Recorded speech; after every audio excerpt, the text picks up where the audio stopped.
I will never forget the suffering you put me through last episode. Oh, Lake Acuity, and oh, Giratina. You truly are a bitch for using ancient power and landing a critical. Anyways, hey, how's it going, everybody? My name is Raved and welcome back to another bonus episode of Let's Play Pokemon Platinum. Now, as you can tell, the quality is actually different. It's back to the way it was for many episodes, and I'm planning to keep it like that for such a long time. And why, you may ask? Because I'm tired of experimenting. Because the last couple episodes were experimenting with different ways of recording and hopefully getting good quality, but they all failed. So we're going to stick to this, because a lot of you seem to actually withstand this for the past couple months, and I can't thank you enough for that. So, without further ado, in the last episode, we encountered the legendary Pokemon of the Sinnoh region, or the legendary Psychic Trio of the Sinnoh region, and in this episode, we are going to go ahead and actually move on to yet another legendary Pokemon.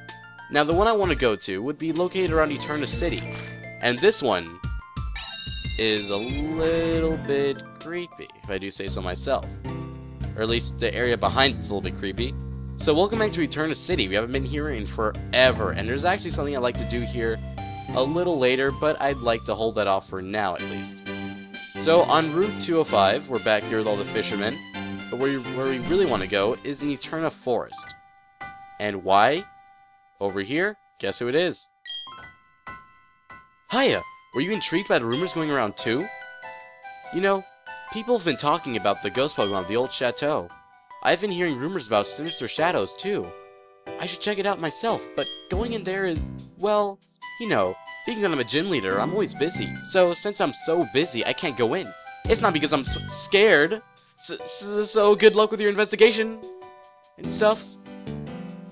So while Gardenia is old in a way and a gym leader, capable of her abilities to be powerful, us as 10-year-old boys have to do all the hard work.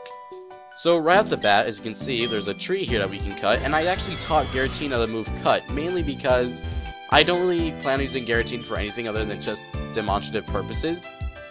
But going in here, to the right of the place, we actually have an item, and that item contains an ether, or ether. Whichever way you want to pronounce it, it's fine. But in here, we approach a spooky looking place with the clouds above us, and only a faint amount of sunlight glaring through. Let's enter now. So in the Old Chateau, the music here is very ominous, to say the least. Let's go ahead and tour the places around. Repulse effect wore off, but we can go ahead and put on another one. So, good thing I managed to buy over 40 of them, because now we will actually have the ability to stay away from any wild Pokemon for a long time. So, to the left here, we have an item, and this item is an Old Chateau. Now, an Old Chateau is basically a substitute, or a different version of a full heal.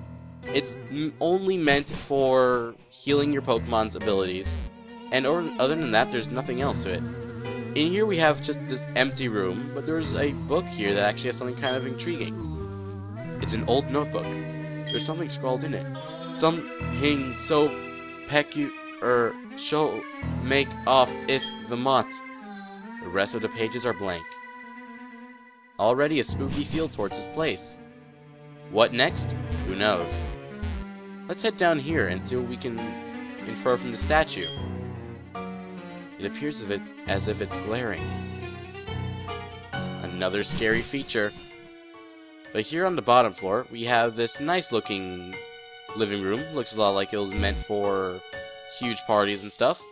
Right here, we have a rare candy. And we already know what rare candies do. We're well aware of that. And there's another one hidden here. So, to the right of this place, actually, we don't have anything else. We have another item, but that item only contains a big pearl, which can be sold for a lot of money, but not so much that I would actually consider going out of my way right now to actually sell it. So we've looked at all the places. Or have we? The final door in this place is up here, so let's go check it out. Let's start from the left all the way to the right. So on the left here, we have an item, and that item contains a dread plate. There is text engraved in the back of the obtained plate. 3 beings were born to bind time and space. We put it in our items pocket and we move on. Really creepy feel how we actually have something containing dread and fear. Over here we have a TV and a trash can, not anything out of the ordinary. So we're gonna ignore that room. But right here, we actually have 2 beds. And that actually kind of made my heart jump for a second. Repel's effect wore off. I never expected that. I was actually thinking of something and I was like, oh god. Because this place actually does have a really unnerving feel to it. But we have 2 beds here that we can't use, and some bookshelves and a trash can. But what's under here? Over here, we just have 1 bed, 1 shelf, and a trash can. And this painting. Which, if you can look at it, you can actually see it's glaring at us with its red eyes, and if we step away from it, it goes away. And if we get closer, it comes back. Really, really creepy stuff here. But yet, in this final room, we have 1 item which only contains the TM90 substitute, which is a move used to inflict half of your own HP to make a substitute to survive really harsh hitting attacks like maybe 1-hit KOs or anything of the sort. So there's nothing else that we can do here. But there's one thing that I've been holding off secretly that for all you who don't know about will know now. In room number 2, this TV. Inside the TV, there appears to be a Pokemon. The Pokemon appears as if it will come out. Want to thump the TV? Do we really want to thump the TV because we're brave and we're stupid? You know my answer to want to know what I say to that? I say yes.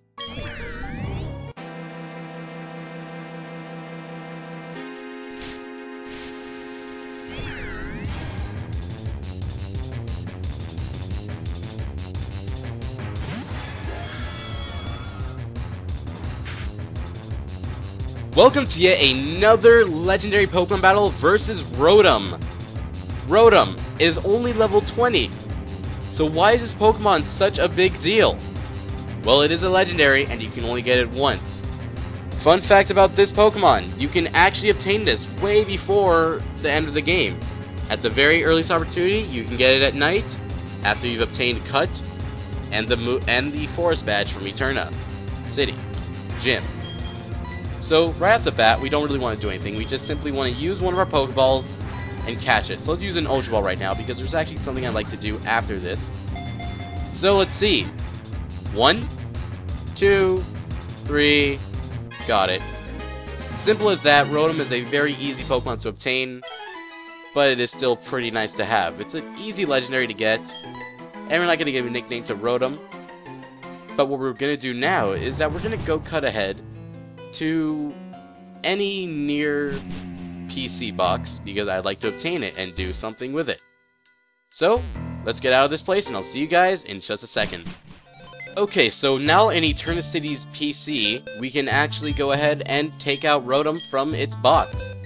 So here it is, Rotom is level 20, let's go ahead and move it with one of our other Pokemon.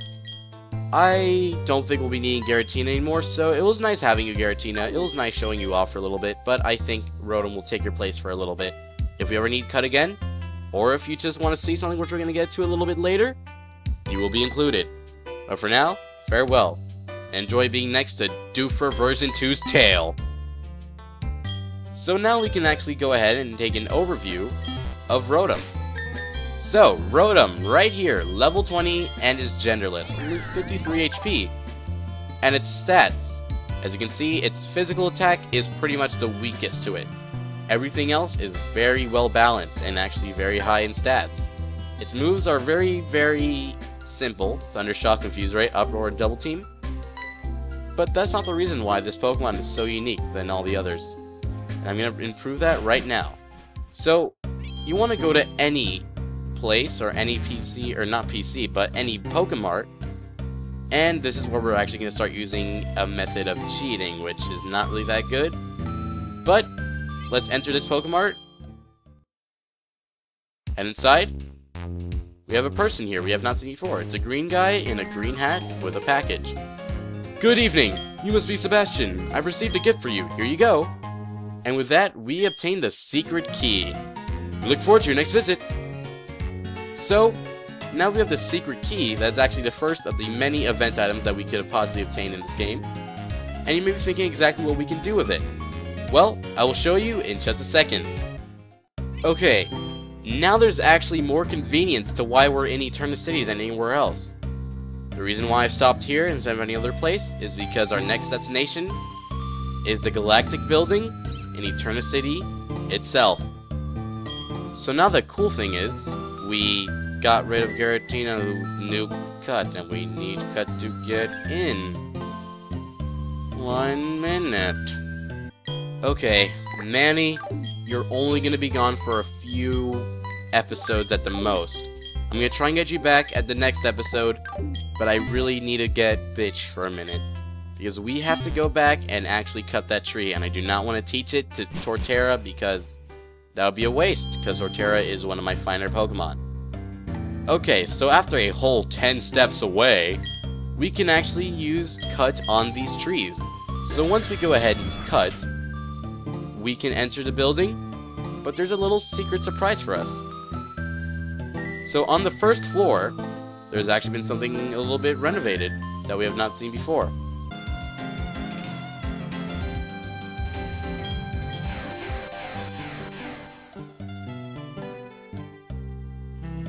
Sorry for the slight cut in commentary there for a second.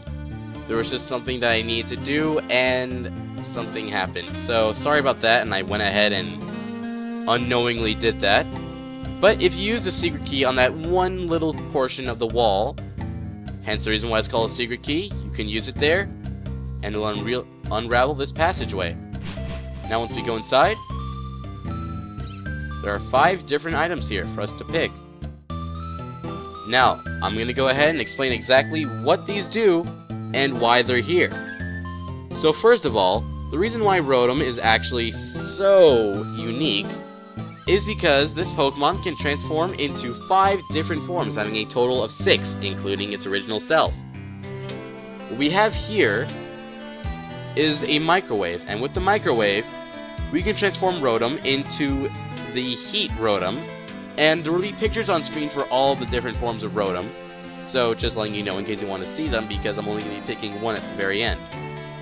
So we have a red microwave that can change Rotom into a Fire Rotom, or the Heat Rotom, or Microwave Rotom, whatever you want to call it. Here we have a fan that can turn Rotom into the Fan Rotom, which is an electric flying type. The refrigerator to revert Rotom to an electric ice type, being a Frost Rotom. Here we have the dishwasher used to convert Rotom into an electric water Pokemon, the Wash Rotom. And finally, the lawnmower used to create Rotom into the Mow Rotom, an electric grass type Pokemon. So I've been thinking a lot about which Pokemon I want to use, or which applicant I want to use. And I think I'm going to go with the Fan Rotom. So we're going to press it, and Rotom wants to go into the motor. And yes, you will let it go in the motor. And immediately, Rotom will try to learn Air Slash because it wants to fit the moves that it knows, because now, even though it does not show anything yet, it has changed forms. We're going to get rid of Double Team. And once we've gotten rid of Double Team, and we've learned Air Slash,